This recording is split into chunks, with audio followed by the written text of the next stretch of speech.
Hi guys, sorry ha, nagloko yung laptop ko kanina so i-resume na lang natin. Nag-blackout yung screen ko. Pero dito sa Zoom hindi. Na-record siya, wala namang blackout eh. Yung sa screen ko lang mismo. So ituloy na lang natin, no? Ika-cut ko na lang siya. So dito tayo nahinto. Well, sorry, interruption eh. Yan. So, saan tayo nahinto kanina?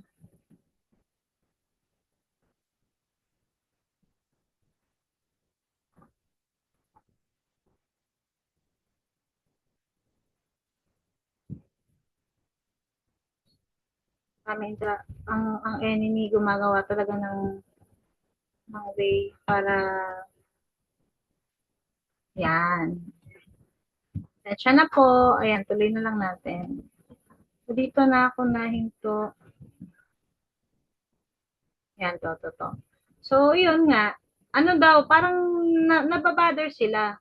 Kasi parang, ano, nagre-record ba? Ayun. Ano, mga hindi nakapag-aral tong mga disciples na to. Pero, saan nila kinukuha? Where did they get all this wisdom and knowledge, di ba? And yung boldness nila sa pag-share. Kasi makalalaman mo naman by the way they speak eh. Para bang edukadong-edukado sila at may authority sila mag-speak. Tapos kahit pigilan sila mag-share, ginagawa pa rin nila. They are unstoppable. Invincible sila. So then they called them in again and commanded them not to speak of and teach at all in the name of Jesus. Grabe, no? Parang takot na takot sila. Mabanggit si Jesus. But Peter and John replied, which is right in God's eyes, to listen to you or to him? You be the judges. As for us, we cannot help speaking about what we have seen and heard. O, di ba? Talagang ang bold nila. Hindi ka natatakot sa inyo, tao lang kayo. Kumaga, they are still, makikita natin dito yung ano, yung kasigasiga nila. Kasi alam nila kasi na that these words are alive. And they have experienced talaga yung goodness ni Jesus. They have they have saw what happened, 'di ba? Na witness nila yung na-crucify si Jesus. And si Peter lalo, dinanay niya si Christ pero binigyan siya ng chance na ma-restore yung relationship niya kay Lord, pinatawad siya ni Lord at binigyan pa siya ng pagkakataon. Ikaw nang bahala, Peter, sa mga iiwanan kong tupa. So, imagine yung responsibility na binigay ni Jesus at yung privilege na binigay niya kay Peter after his denial kay Jesus nung time na yon. So, ganun na nakatapang si Peter na I will do this for you, Lord. I will not I will not be afraid of whatever I will face for the sake of your name, ganyan. Ganun din yung ibang mga disciple. After further test, they let them go. They could not decide how to punish them because all the people were praising God for what had happened. For the man who was miraculously healed was over 40 years old. Yun. So dito, um, ano ba yung concept nitong Acts na to? Yung chapter na to.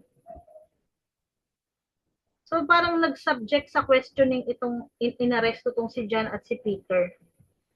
'Di ba?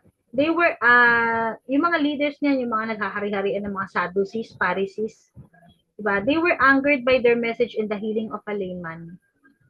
So si Peter, filled with the Holy Spirit, it's by the power of the Holy Spirit that they have done those bold moves, 'di ba? Yung pag-share, pag-witness at yung pinaglaban nila si Lord, they stood firm in the faith. Was done in the name of Jesus Christ, whom they had crucified, but God has raised from the dead. Despite threats, the leaders were unable to punish them. Kasi nga, parang yung mga tao, sinuportahan din sila na naniniwala dun sa shinare nila about kay Jesus. Kasi maraming hindi pa nakilala kay Jesus noon. Pero, parang binuksan din yung spiritual eyes nila to believe that who Jesus really is.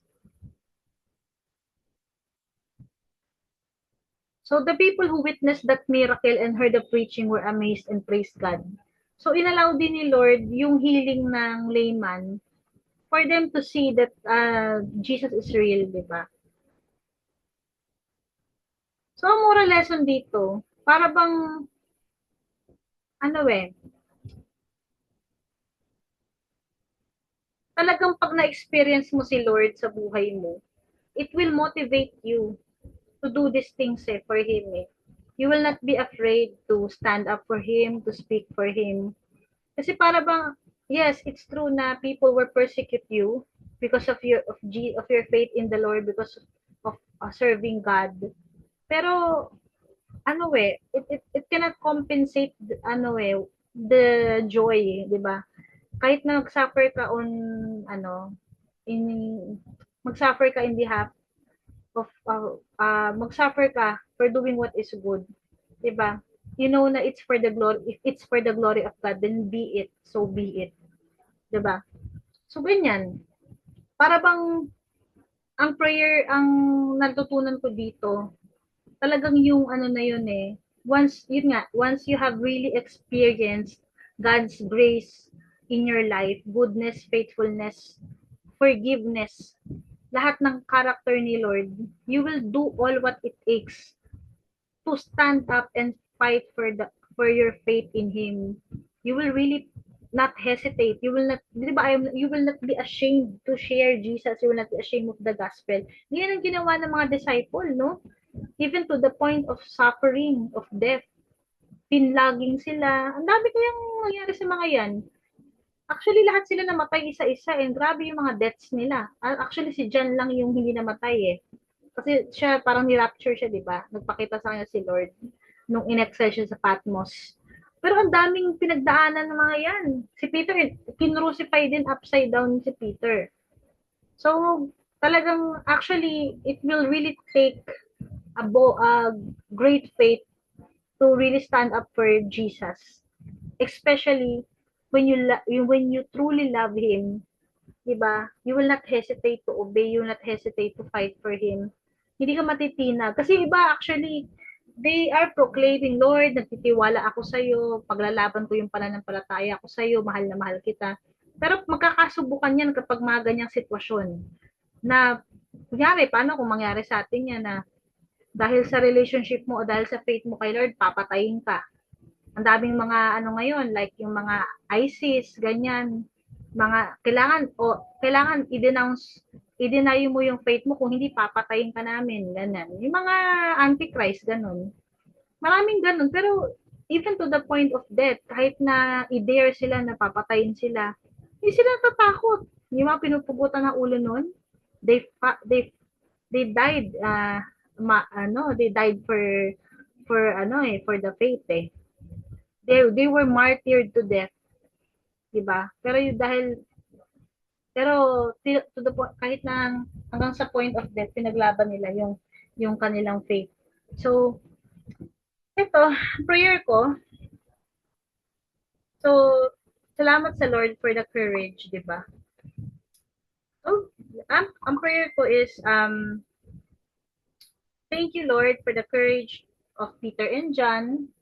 Help us to be brave like them, to speak about you and stand for what's right, even when it's hard. Remind us to obey you above all else and to trust in your power. Diba? May your name bring glory to, may your by life bring glory to your name. Diba? So yun. So yun lang po, ang share ko. Actually, mahirap gawin.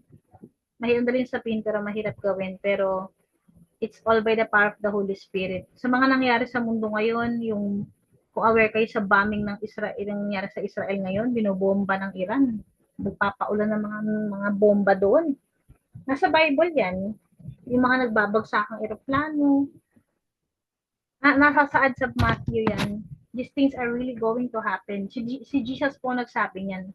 Nations will rise against nations. There will be calamities. There will be suffering, ganyan-ganyan. People will be lovers of himself, lovers of money. Kasi it's the end times na po tayo. Actually, tayo dapat matakot as long as we really actually ang faith natin, yun ang importante. We are all not perfect. We can still sin nag-stumble tayo because of sin. Pero hindi tinitingnan ni Lord yon kasi He already died for those sins, already paid for that. Pero importante, once you commit sin, you will repent, you will acknowledge your sin na, Lord, hindi ko gustong magkasala Napakahina ko. kailangan kita sa buhay ko.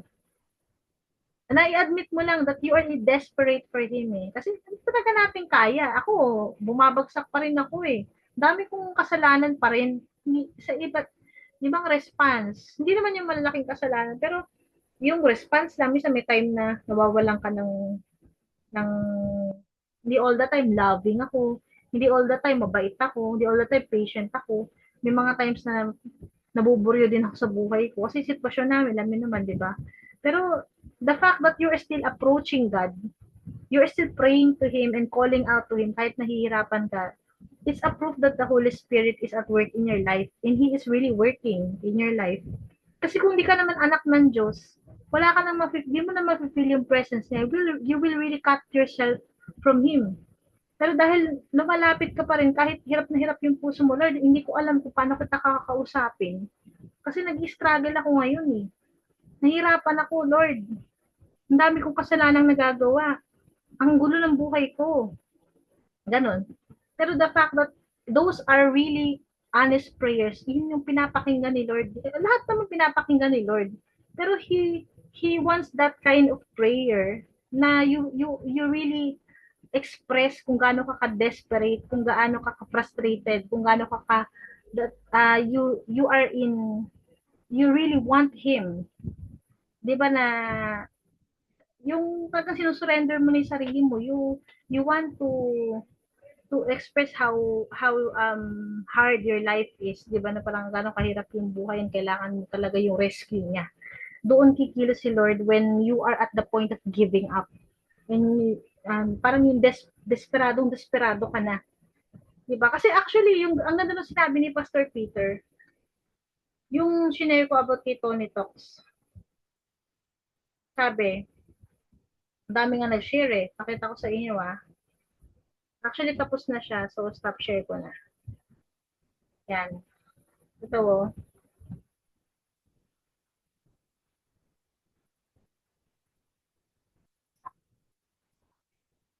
Are now in the midst of pain and suffering. And you know what that's like. It's one thing that you want to share to them. In the midst of pain and suffering, allow the problem to push you closer to God.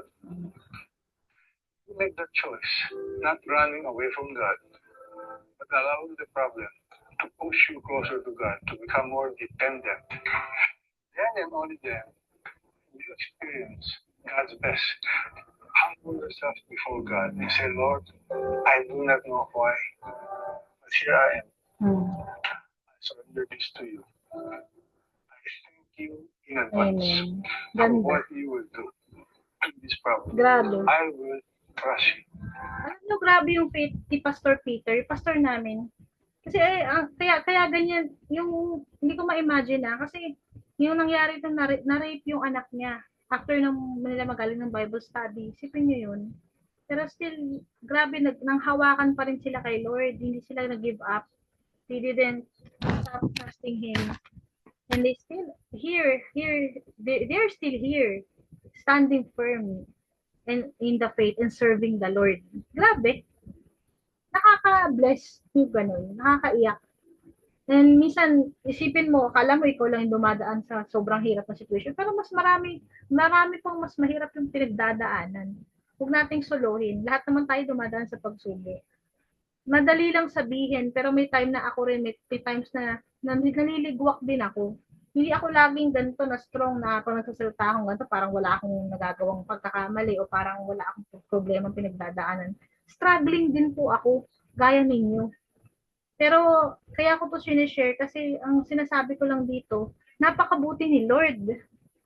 Siya lang talaga yung reason kung bakit nandito pa rin ako at ine-express ko tong sinashare ko siya sa inyo.